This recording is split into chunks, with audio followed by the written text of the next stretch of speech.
우리 자녀들에 대한 자녀 교육 8번째, 마땅히 행할 길에 대한 말씀, 마지막 말씀을 전하도록 하겠습니다. 신앙을 고백하는 그리스도인이라면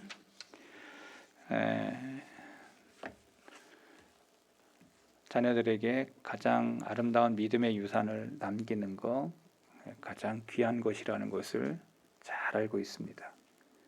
그래서 미래의 자녀들에 대한 바톤, 터치를 어떻게 하느냐, 이것을 보면 미래가 있는지 없는지를 우리가 진단하게 되고 알게 되는데, 오늘 우리의 가정에 내가 어떻게 말씀 교육을 하며 신앙 교육을 하고 있는지 점검하면서 오늘 말씀을 정리를 하려고 합니다.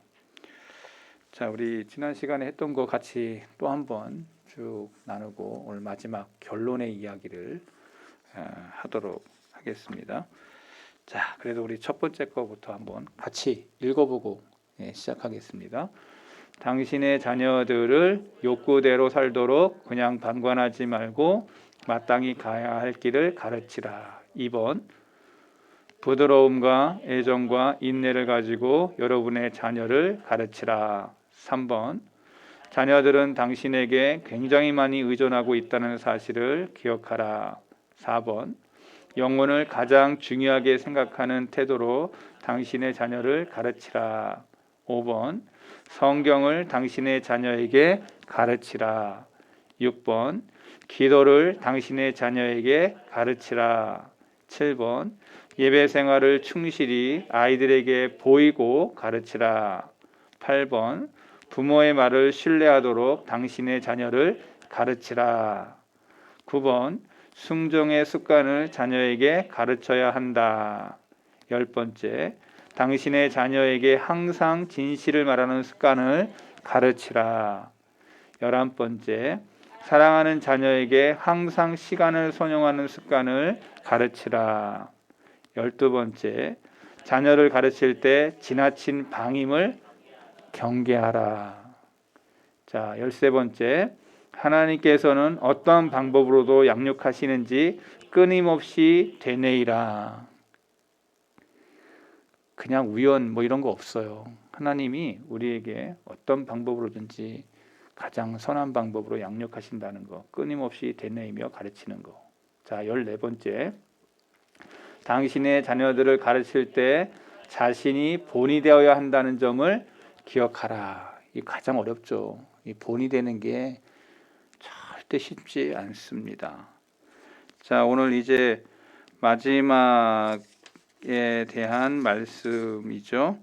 15번째, 당신의 자녀를 가르칠 때 죄의 힘을 기억하라. 자, 오늘 이제 마지막 15번째하고 16번째 하면 끝나는 겁니다. 제가 이제 성경의 말씀을 전체 종합적으로 해서 교육에 대한 말씀을 전체적으로 성경이 말하고 있는 것들을 훑어보면서 이제 정리의 시간을 갖는 것입니다. 15번째 이 말씀을 나누면서 우리 자녀들이 정신이 깨끗하고 순결한 백지와 같은 것이라고 기대한다면 저와 여러분들은 지금 우리 자녀들을 잘못 알고 있는 것입니다. 자, 저 보세요.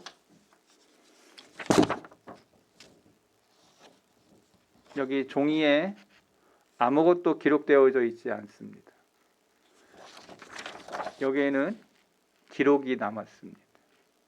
우리의 인생은 우리의 아무것도 없는 곳에서 우리의 인생이 없는 곳에서 우리의 인생을 기록하는 것이죠.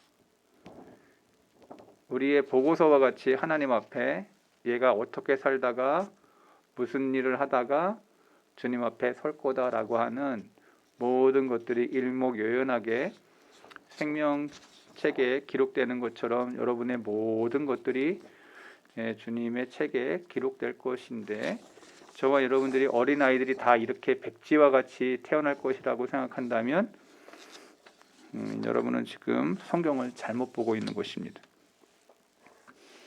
왜냐?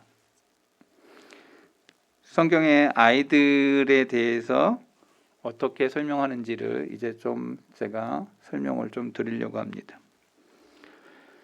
우리가 올바른 수단을 사용해서 아무런 마찰도 없이 아이들을 잘 양육할 것이다 라고 하는 것은 여러분의 기대에 아이들이 다 따라오지 않을 거라는 겁니다. 백지장과 같이 아무것도 기록이 안 된 것처럼 아이들 생각하면 틀렸다는 거예요. 이게 무슨 말이야? 성경은 많은 어린아이의 마음속에 얼마나 많은 타락의 악마가 가득 차 있으며 그것이 얼마나 빨리 열매를 맺는가를 말하고 있다는 겁니다. 난폭한 기질, 자기고집, 교만과 질시와 묵뚝뚝함과 정욕, 게으름과 이기심과 사기와 교활함과 잘못과 위선, 또한 나쁜 것을 배우고자 하는 성향과 좋은 것을 배우는 데 있어서는 너무나도 느리게 배우는 것, 그들의 목적을 이루기 위해서는 무엇인지 속일 준비가 되어 있는 성향, 이 모든 것들은 우리 어린 아이들에게 언제든지 찾아볼 수가 있습니다. 여러분, 애들 뭔가 자기가 얻으려고 할 때 솔직하고 진실하고 담백하게 요구하는 게 아니라 엄마 아버지에게 어떻게 하든지 속여서 자기 것을 이루려고 하는 그러한 성향을 여러분들 자녀들을 통해서 보게 될 겁니다.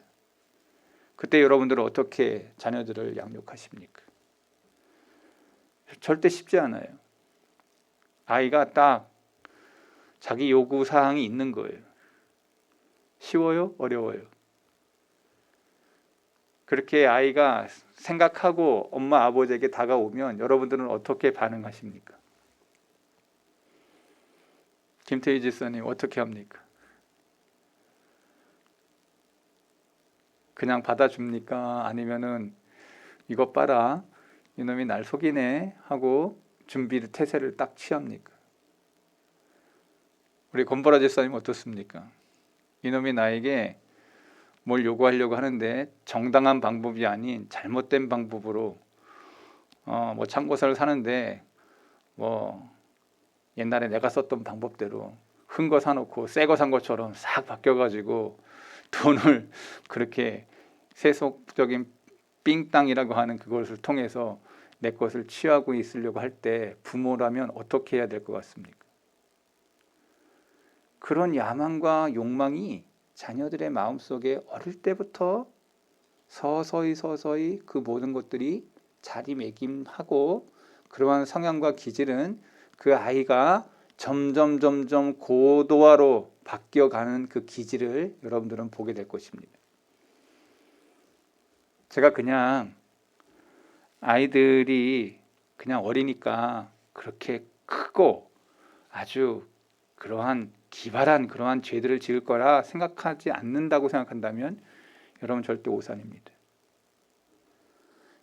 13세인가요? 14세인가요? 범죄에 크나큰 것을 해도 걔는 형벌을 주지 않는다라고 하는 법이 있습니다. 근데 그 나이가 점점 줄어들고 있어요. 얼마나 그 아이의 사기성이나 그 다음에 그 사람들을 힘들게 하고 그리고 동급 학교 아이들에게 어른들보다 더 힘들게 하는 그러한 악랄한 방법으로 아이들을 몰고 가서 끝내 그 아이를 죽이게 하는 그러한 일들이 학교 생활 속에서 일어나요. 여러분의 자녀 가운데 그렇게 노출된 상황 속에서 사회서보다도 더 힘든 그러한 일들을 당한 입장에서 그 아이들을 대하는 부모들은 어떨까? 당해보지 않으면 학폭이라고 하는 말로 당해보지 않으면 절대 이게 이해가 안 되는 그런 것들이 우리의 자녀들 가운데 막 일어나고 있습니다. 여러분의 자녀가 그러한 일을 당하면요, 걔는 평생 정신장애를 가지고 트라우마를 가지고 살아갈 수도 있어요. 제가 지금 말씀드리는 것은 되게 우리 부모로서 자녀들에게 그런 아이들을 안 만나는 게 가장 좋은 방법인데 그렇지 않다는 거예요. 그렇지 않은 사회에 저와 여러분들이 봉착해져 있다는 거예요. 내가 원하지 않는데 그런 악인들이 내 아이들을, 그 악한 애들이 나의 주위의 아이들에게 같이 저거 된다면 여러분들이 어떻게 할 것 같습니까?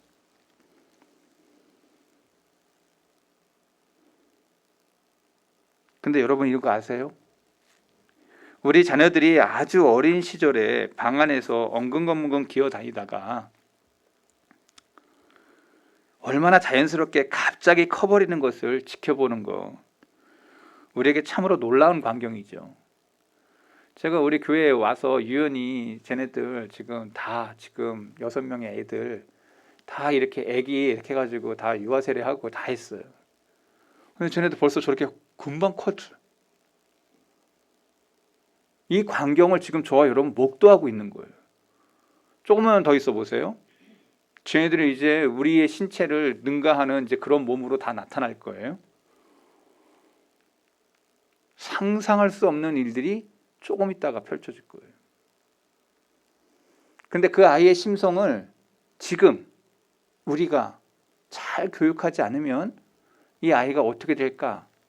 우리는 생각해 봐야 돼요. 금방 얼마 안 있어. 그것이 우리에게 실제로 다가올 미래의 일이에요.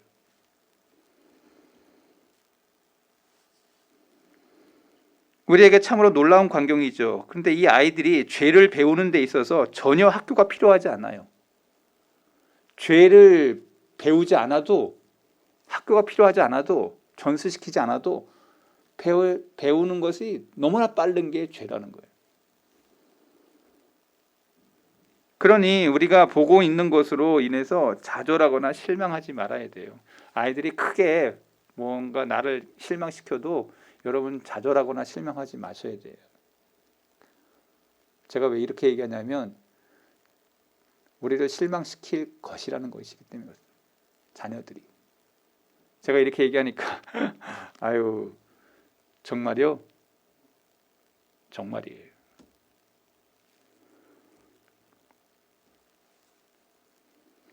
우리는 우리의 아이들의 마음이 죄로 가득할 수 있다는 것을 이상하고 특이한 일로 생각해서는 안 됩니다. 그것은 인류의 아버지인 아담이 우리에게 남겨준 유일한 운명이에요.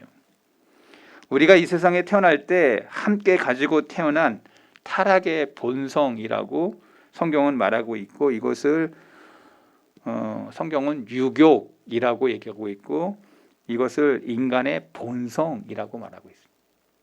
본성이 악한 거예요. 그러니까 철학적인 사람들이 이거 사람의 마음은 성선설이다, 성악설이다 할 때 우리는 성경이 말할 때는 뭘로 말해야 돼요? 성악설이에요. 그것이 맞아요. 인간은 태어날 때부터 악한 존재예요. 죄로 인해서 뒤범벅되어 태어난 존재. 아담 이후로 태어난 모든 사람들은 다 악한 사람들로 태어나는 거예요.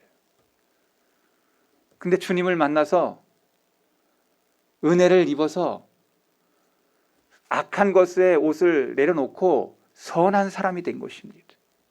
하나님이 재창조한 거예요. 예수님을 통해서 우리를 리마인드 시키고 리스트럭처 시킨 거예요. 다 바꾼 거예요. 재창조, 리크리에이션이 된 거예요. 저와 여러분이 예수님을 안 만났으면 엄청나게 악한 사람들일 겁니다. 인정 안 하시죠? 제가 목사를 안 살았으면 저는요 엄청 나쁜 사람이었을 거라는 생각을 해봐요. 아, 목사니까 우리 목사님은 그럴 사람이 아니다 이렇게 생각하시는 것 같은데, 만약에 제가 예수님 안 만났으면 엄청 악한 사람이었을 거다라는 생각을 해볼 때가 많아요. 돈 버는 것도 아주 쉽게 할 수 있을 것 같은 그런 마음이 들 때가 많아요. 그러니까 사기꾼의 기질이 주룩주룩 넘치는 그러한 것이 우리 인간에게 본연에 다 깔려 있어요. 근데 내가 예수님 만났어. 인격적으로 만났어. 여러분 여기 아주 중요한 말이에요. 인격적으로 만났어. 여러분 인격적으로 만났다는 건 무엇입니까?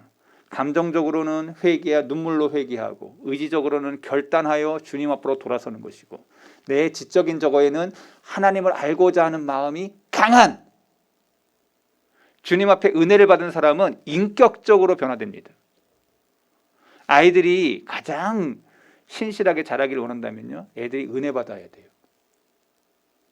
아이는 그 예수 그리스도의 인격적인 만남을 통해서 아이들은 완전히 다른 사람이 됩니다. 이것을 부모가 체험하지 않고 자녀에게 가르칠 수 없어요.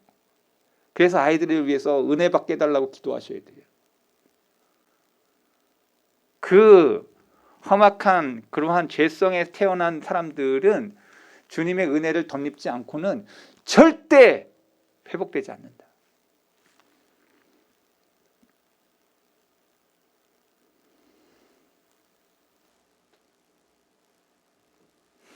여러분 그 태생적인 그러한 죄성이 강한 게 얼마나 강한지를 우리에게 보여주는 것이 사람의 모습이에요. 그렇게 선한 것을 했어도 이렇게 은혜를 베풀었어도 악한 사람은 끝까지 악하게 남아있어. 은혜를 그렇게 입었어도 변하지 않는 게 인간이에요. 여러분 가룟 유다가 주님의 12 제자 안에 있었어. 그래도 변하지 않아. 여러분 이게 주님 앞에서 실패인가요? 아니에요. 그걸 성경은 섭리라고 얘기하고 있어. 교회 안에 수십 년 있어도 변하지 않는 사람도 있다고. 저는 그걸 실망하지 않아요. 아유, 주님 앞에 주님의 제자 중에도 가룟 유다가 있었는데 교회 안에 왜 걸림돌이 없어? 목회하면서 목사를 너무나도 힘들게 하고 눈물 나게 하는 사람이 왜 없어? 있지. 제가 그런 걸 느껴요. 주님도 그랬는데 내가 뭐라고. 그러면서 제 생각 중에서 뭘 느끼냐면은 오늘 아이들 가운데도 내가 그렇게 힘쓰고 애쓰고 잘 백제와 같이 했던 거를 내가 잘 가르쳐서 좋게 만들 것이라고 하는 그런 기대감으로 자녀들을 가르치지만 여러분들 눈에 눈물 나게 하는 그러한 일들도 비일비재하게 일어나게 될 거다라고 하는 것을 먼저 말씀을 드리는 거예요. 이렇게 얘기하니까 우리 목사님 왜 우리에게 악담 비슷하게 해요? 아니요. 여러분이 장차 자녀들을 키우면서 여러분들에게 솔직하게 얘기해 봅니다. 여러분 부모님 눈에 여러분들이 눈물 안 흘리게 했던 사람들이에요? 제가 이렇게 얘기하니까 여러분들 싫어하시죠? 다 눈물 흘리게 했던 사람들이에요. 우리가 지금 이렇게 주님의 은혜를 입어서 이렇게 변화되어서 새 사람이 되어서 그렇지 세상 사람처럼 악하게 사는 사람들은 자기만을 위해서 태어난 사람, 자기만을 위해서 사는 사람은 부모도 생각하지 않아요. 그래서 세상은 점점 더 악해질 거라고 얘기하고 있어요. 그래서 마지막 때는 사랑이 식어지는 시대가 올 거라고 얘기하고 있습니다. 저와 여러분 사랑이 얼마나 식어지고 있습니까? 이 시대가 얼마나 사랑이 메말라지고 있습니까? 저와 여러분의 사랑이 얼마나 식어지고 있습니까?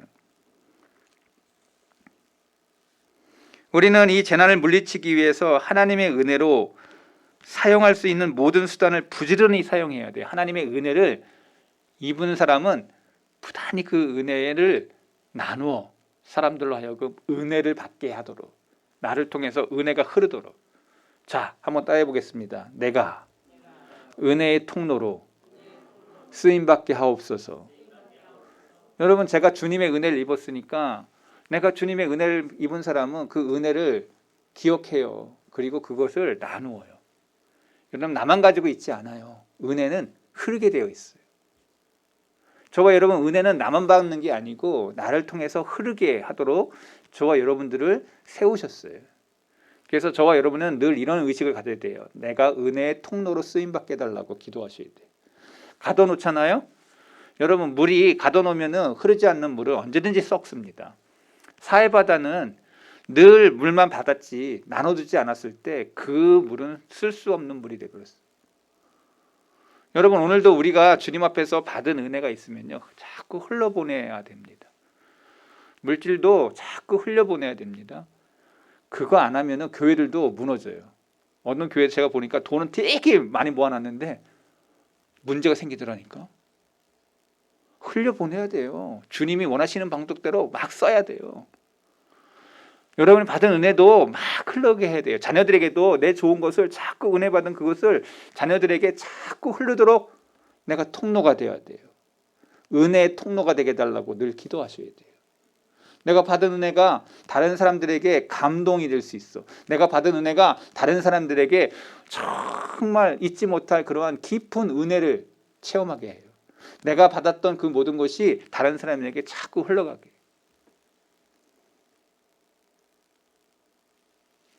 제가 요새 책장을 하나씩, 책도 하나씩 제가 아는 후배들에게 나눠주고 있습니다. 그랬더니 주위 사람들이 이제 나한테 그런 거 하는 거예요. 목사님 목회 안 합니까? 왜 자꾸 책을 나눠줍니까? 받는 사람들이 의심스러워가지고 책장도 나눠주고 이렇게 하니까 제가 책장을 또 이렇게 너무 저거 해가지고 5,000원 해놓고 당근마트에 내놨더니 금방 연락이 와가지고 그거 튼튼해요? 지금까지 잘 썼습니다.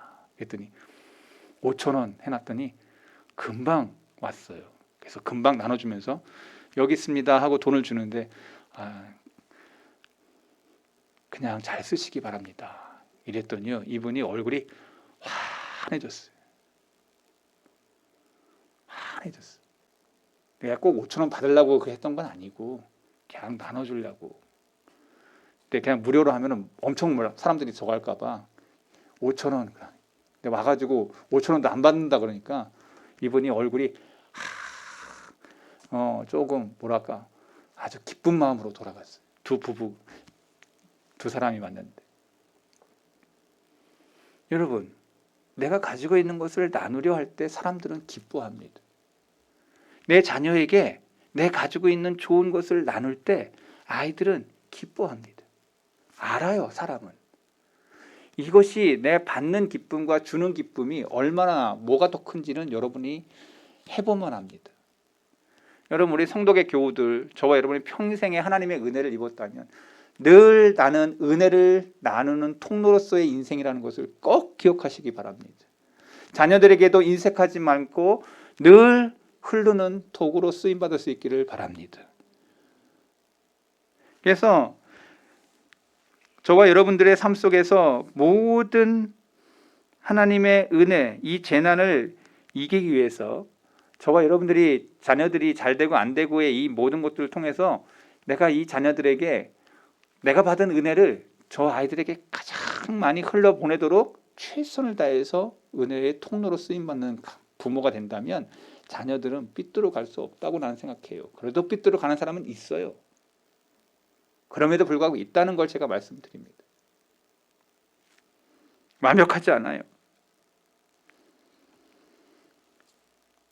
유혹의 길로부터 우리 자녀를 지키기 위해 더욱 세심히 주의를 기울여야 돼요. 그럼에도 불구하고 아이들은 아버지, 어머니의 말대로 삶을 살아가지 않는 자들도 있다는 거.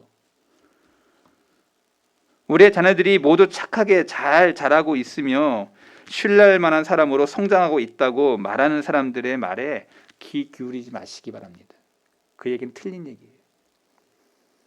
내가 잘한다고 아이가 잘 커질 거다라고 하는 기대는 하더라도 꼭 100% 맞는다. 저는 이렇게 말하지 않습니다. 기대를 저버리게 하는 자녀들도 여러분 가정 가운데서 일어날 것이기 때문에 그렇습니다. 왜 우리 목사님은 그냥 확실하게 팍팍 100% 이렇게 하지 왜 그렇게 아리까리하게 얘기하냐? 아니요. 내가 씨를 잘 뿌렸다고 해서 그것이 100% 알곡만 되냐? 그렇지 않아요. 여러분 농사 접은 사람은 압니다. 저도 도시 농부잖아. 저 위에 내가 심었거든. 내가 안 심은 게 막 일어나. 그 잡초가 얼마나 억센지 아십니까? 뽑고 뽑아도 끝까지 나오는 게 잡초예요. 농부의 일의 반은 잡초 뽑기라는 거 아세요? 벼농사의 최선의 일은 잡초 뽑는 거예요. 단일 농사의 최고는 잡초 뽑기예요. 그거 못하면 농사 안 되는 거예요. 잡초는 키우지 않아도 얼마나 빨리 자라는지 몰라요. 내가 심었던 그 곡식은 엄청 느리게 자라. 잡초는 엄청 빨리 자라. 내가 심지 않았는데. 자녀들에게 내 좋은 것을 그렇게 빨리 자라라고 해도 자녀들은 그게 안 자라고 다른 게 심겨진 것처럼 죄의 씨앗이 더 빨리 자라. 자녀를 망치죠. 여러분, 농사 짓는 것은 자녀 농사나 밭 농사나 저는 매 한 가지로 저는 생각합니다. 성경이 그렇게 말해. 심어. 우리 오래 걸릴 뿐이야, 자녀들은. 밭 농사는 빨리 보일 뿐이고. 우리의 자녀들의 마음은 부싯깃같이 항상 타기 쉬운 것이라 생각하죠. 여러분, 부싯깃이 뭔지 아시죠? 부싯돌로 탁 치면은 부싯깃이라고 해서 그 옆에 불이 빨리 타도록 하는 그거 낙엽 뭐 이런 것들 집 그런 것이 부싯깃이라고 얘기할 수 있어요. 탁 치면은 불이 탁 붙는. 우리 자녀들의 마음이 부싯깃과 같아요. 항상 타기 쉬운 것으로 생각해요. 우리 자녀들의 마음이 불꽃 하나로 그것이 타락으로 불을 땡길 수 있는 부싯깃과 같아요. 엄청 조심해야 돼요. 대부분의 부모들은 자신의 마음의 상태에 너무나 조심하지 않아요. 우리 애는 잘 자랄 거야 라고. 내 눈에 안에서 그냥 잘 자랄 거라고 생각. 여러분이 눈이 전체 우리 아이들 다 볼 수 있을 것 같으세요? 집 안에서만 보는 거예요. 집 밖에서 얘가 뭘 하는지 우리 몰라요. 부모 몰래 엄청나게 나쁜 짓을 하는 것들 우리는 부모들이 마지막에 사건 터지고 난 다음에 알아. 몰라요. 모른다고. 자녀들의 자연스러운 타락에 대하여 깊이 마음에 새기고 항상 우리는 아이들을 향해서 주의해야 됩니다. 한번 따라해 보겠습니다. 주의하라. 제가 여러분들에게 나눌 수 있는 최고의 메시지라고 저는 생각합니다. 내 자녀에 대해서 주의하는 거예요. 그런 것이 보이면 아니다 라고 얘기해 주며 그 아이를 위해서 한마디 한마디 내가 받은 은혜를 나눌 수 있도록. 마지막 16번째, 자녀를 가르칠 때 성경의 약속을 기억하라. 자녀를 가르칠 때 성경의 약속을 기억해야 돼요. 마땅히 행할 길을 아이에게 가르치라. 그리하면 늙어도 그것을 떠나지 아니하리라. 늙어도 떠나지 않는 그 말씀을 어릴 때 자녀들에게 가르쳐야 돼요. 늙어도 떠나지 않을 말씀. 그래서 주일학교 사역이 그렇게 중요해요. 어릴 때 들었던 그 말씀이 일평생 잊혀지지 않거든. 분명한 약속을 항상 마음에 새겨야 됩니다. 성경을 보니까 성경에 쓰여져 있는 많은 믿음의 조상들을 보면 에녹, 노아, 아브라함, 이삭, 야곱, 요셉 모두 다 약속 믿고 그의 인생을 살았어요. 약속 믿고 하나님의 약속의 말씀을 믿고 살았던 사람들이에요. 그 사람들 다 믿음의 조상으로 성경은 얘기하고 있어요. 약속을 믿었어. 여러분, 이 시대에 약속 얼마나 잘 저거 합니까? 약속했는데 끝까지 안 지켜.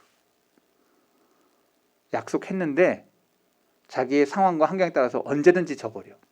이게 인간의 마음이에요. 약속을 지킨다는 게 절대 쉽지 않아요. 약속 끝까지 지킨 사람 있어요?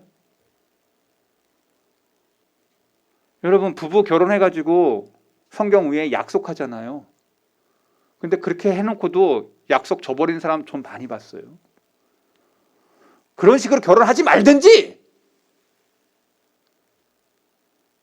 하나님의 약속의 말씀을 올려놓고서는 그리고는 언제든지 마음이 안 맞다고 아니다고 약속을 저버려. 제가 얼마나 이상한 친구들 봤는지 몰라요. 그래서 제가 주례하는 저거는 지금이라도 제가 얘기해. 그때도 제가 우리 교우들 중에서 제가 몇몇 주례 본 사람들은 꼭 얘기했어요. 지금이라도 이 사람 아니면은 안 해도 돼. 꼭 이 사람하고 할 필요 없어. 그랬더니 이 친구들이 막 웃어. 아이고 목사님, 지금 내가 여기 목사님 주례 받으려고 왔는데 왜 그런 얘기를 하냐고. 들었어요, 안 들었어요? 들었어요, 안 들었어요? 제가 주례한 사람은 다 들었어. 이 친구들은 나는 끝까지 사랑합니다 하고 왔는데 끝까지 제가 얘기했어요. 약속은 끝까지 지키는 겁니다. 말씀 위에 약속을 지킨다는 건 끝까지 가는 것입니다. 그럼 약속하지 말아야지. 저와 여러분들이 약속을 지킨다는 게 얼마나 중요한지, 여러분의 말 한마디로 버텼던 그것을 지키는 게 얼마나 중요한지, 여러분 그게 하나님이 들으세요. 사람이 들었으면 하나님이 다 들으신 거야. 그런데 요새 얼마나 약속을 안 지키는 시대이고 삶입니까? 약속은 모든 시대를 통해서 성도를 지탱하고 강하게 했습니다. 저와 여러분들이 구약 성경, 신약 성경에, 영어 성경에는 New Testament, Old Testament 써 있어요. Testament는 약속이란 말이에요. 성경에 약속이라고 써 있어요. 약속. Old Testament, 구약, 약속, 신약, 약속. 우리 목사님이 그렇게 얘기하는 거구나. 약속이에요, 약속. 우선 약속하시는 분이 누구신가? 그 약속을 거짓말을 하기도 하고 후회하기도 하는 인간의 말이 아니라 결코 변하지 않은 왕 중의 왕이신 하나님이 우리에게 하신 말씀이에요. 저는 그래서 구약과 신약이 인간이 들을 수 없는 말이라는 것을 여러분이 알고 그 성경의 말씀을 읽어야 돼요. 변하지 않아. 그 말씀대로 이루어져.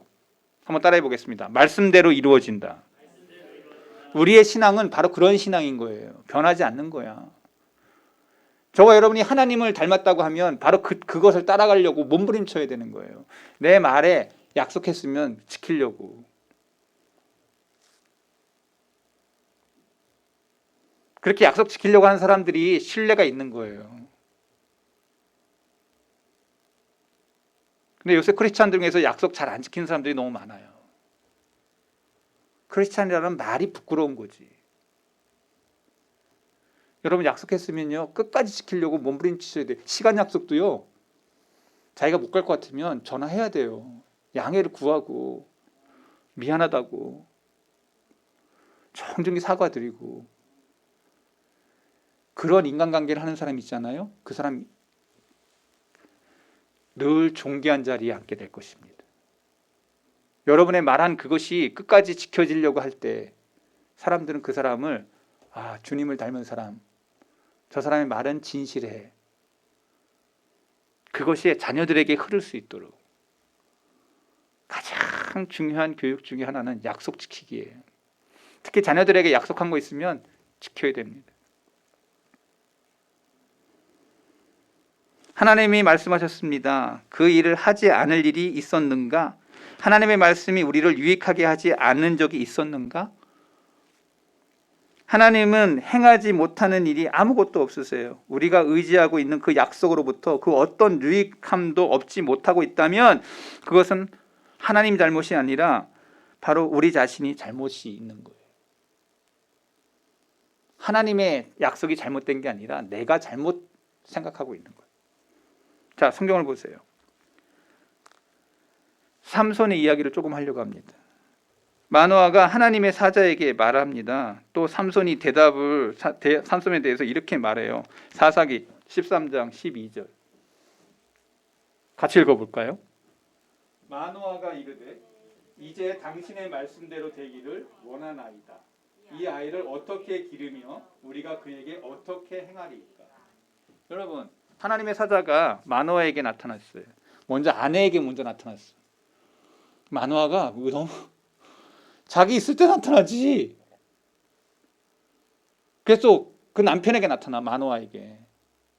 그랬더니 삼손에 대해서 이 아이를 어떻게 기르며 우리가 그에게 어떻게 행하리이까. 여러분 약속의 말씀을 들었어. 저와 여러분이 성경의 말씀을 가지고 있어요. 그 말씀대로 우리가 어떻게 기르며 우리가 그 아이를 어떻게 행할까. 말씀 붙잡고 이제 제가 여러분의 결론의 이야기를 드리는 거예요. 말씀을 통해서 이 아이를 어떻게 기르며 어떻게 그 아이에게 행할까. 제가 이제 마지막 질문에 결론에 여러분들에게 동기부여를 던집니다.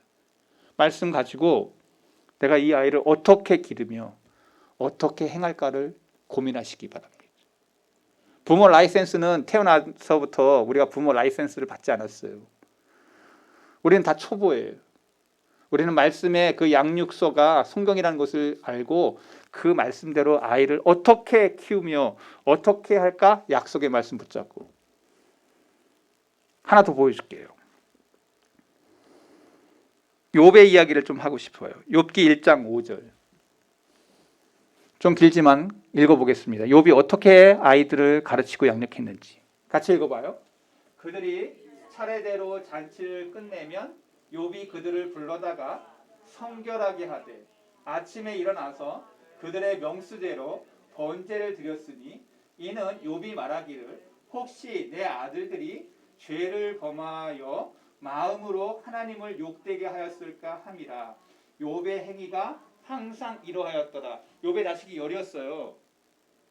열을 다 한결같이 이렇게 했어. 아침에 일어나서 그들의 명수대로 하나님께 번제를 드리고 욥이 내 아들들이 죄를 범하여 마음으로 하나님을 욕되게 하였을까 합니다. 그래서 그 마음을 늘 관찰했어 욥이. 그리고 그 아이의 마음속에 하나님에게 영광 가리우는 것이 있다면 어떻게? 하나님 앞에 번제를 드리며 늘 그렇게 하나님을 두려워하는 마음으로 아이들에게 다가갔어. 자, 성경의 오늘 교육에 대한 말씀의 결론. 마노아가 했던 이야기와 욥의 이 행위가 부모로서 내 삶 가운데 있다면 여러분의 자녀들은 잘 키울 수 있는 믿음의 부모가 될 겁니다. 저는 말씀으로 권면드립니다. 여러분의 삶 속에서 이 욥의 모습과 같이 자녀들의 마음이 하나님의 내 아들이 죄를 범해서 마음으로 하나님을 욕되게 할까, 하나님을 두려워하는 이 의식을 자녀들에게 마음으로 범죄하는 것들을 두려워해서 아이들의 마음을 늘 관찰했던 부모였던 욥. 여러분의 부모라면 이런 의식을 가져야 된다는 거예요. 부모들이 자신들의 자녀들을 진실로 사랑한다면 하나님께 나아가 마노아와 욥이 행했던 것처럼 말씀 붙잡고 자녀들을 양육해야 된다는 거죠.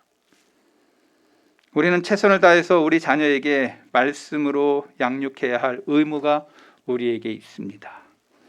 우리가 우리 자녀에게 천국을 가르치고자 한다면 우리의 권세 안에 있는 모든 수단을 사용해서 가장 중요한 것을 자녀에게 지어 주어야 합니다. 이 말씀을 기억하시기 바랍니다. 경건한 부모가 항상 경건한 자녀를 거느리는 것은 아니다. 제가 얘기했지만 여러분 이 말 꼭 기억하시라고. 이런 거 잘 안 나와. 이게 무슨 말이야? 경건한 부모가 항상 경건한 자녀를 거느리는 게 아니다. 제가 왜 이 얘기하냐면요. 솔로몬의 아들이 르호보암이었어요. 성경을 더 읽어보니까 히스기야의 아들이 그렇게 악했던, 성경에서 제일 악한 왕이었던 므낫세였어요. 하나님 앞에 가장 바로 섰다고 했던 히스기야의 자식이 므낫세였다고. 여러분, 유다가 망한 이유가 성경은 므낫세 때문이라고 얘기하고 있어요. 하나님 앞에 가장 악한 왕으로 지목됐던 므낫세.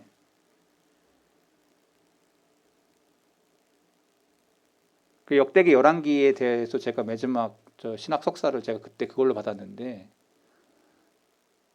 요시야 연구로 제가 석사를 받았는데, 열왕기의 역대기를 읽어보면은 열왕기는 정확하게 죄에 대해서 다 지목하는데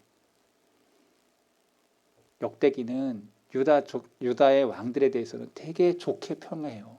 므낫세도 맨 마지막엔 변했다, 이렇게 약간 바꿔서 얘기해요. 그러나 므낫세가 가장 악한 왕이라고 열왕기는 얘기하고 있어요. 왜? 히스기야의 그 모습, 기도하는 아버지의 모습을 그렇게 보았고 그렇게 저걸 했음에도 불구하고 그렇게 악한 왕이 나올 수 있다는 거. 경건한 부모가 항상 경건한 자녀를 거느린다라는 것은 아니라는 거. 성경을 읽어보면 내가 아무리 자녀를 그렇게 마노아와 같이 욥과 같이 그렇게 했어도 그렇지 않은 애도 일어날 수 있다. 가능성과 개연성을 늘 성경은 얘기하고 있어요. 그러나 그걸 알면서도 내가 우리 자녀들 그렇게 그냥 놔두고 살까? 아니라는 거죠. 우리가 여기서 하나님께 부모가 최선을 다했지만 자녀가 삐뚤어 나갈 수 있다는 거, 그렇다고 우리의 손을 자녀들에게 피지 않을 것인가? 아니라는 거예요. 우리가 더 손을 펴라는 거예요. 그렇게 될지라도 진정한 부모는 자녀를 바르게 성장하기 위해서 최선을 다할 뿐이라고. 한번 따라하겠습니다. 부모는 최선을 다할 뿐이다. 나한테 므낫세 같은 그런 자녀가 일어난다고 그것은 하나님이 판단하실 거예요. 나는 그에게 최선을 다할 뿐이에요. 이게 부모가 가져야 될 성경적인 의식이에요. 우리의 자녀를 하나님의 손에 의탁하고 최선을 다해 하나님이 내게 맡기신 의무를 행하는 부모가 된다는 것. 이것이 부모의 위치라는 거예요. 여러분 자녀 가운데 므낫세 같은 인물이 일어나지 않기 위해 기도하시기 바라고, 저와 여러분의 인생 속에서 내 자녀가 내가 낳았지만 하나님이 어떻게 하실지 우리는 알지 못해요. 그러나 내가 부모로서의 입장 속에서 지금 나아갔던 성경적인 이 16가지의 이야기 속에서 여러분들의 부모로서 내가 한 가지라도 붙잡고 자녀에게 진짜 좋은 부모가 되려고 몸부림친다면 여러분의 자녀 속에 하나님의 위대한 꿈을 꾸는 하나님의 위대한 인물들이 일어나게 될 줄로 믿습니다. 여러분, 말씀은 살아있고 능력이 있어. 그 말씀을 통해서 사람이 세워진다는 것을 성경은 말하고 있습니다. 가장 귀한 부모는 자녀에게 마음속에 하나님의 말씀을 새기는 자가 진짜 부모요. 진짜 부모. 기도하겠습니다. 하나님 아버지,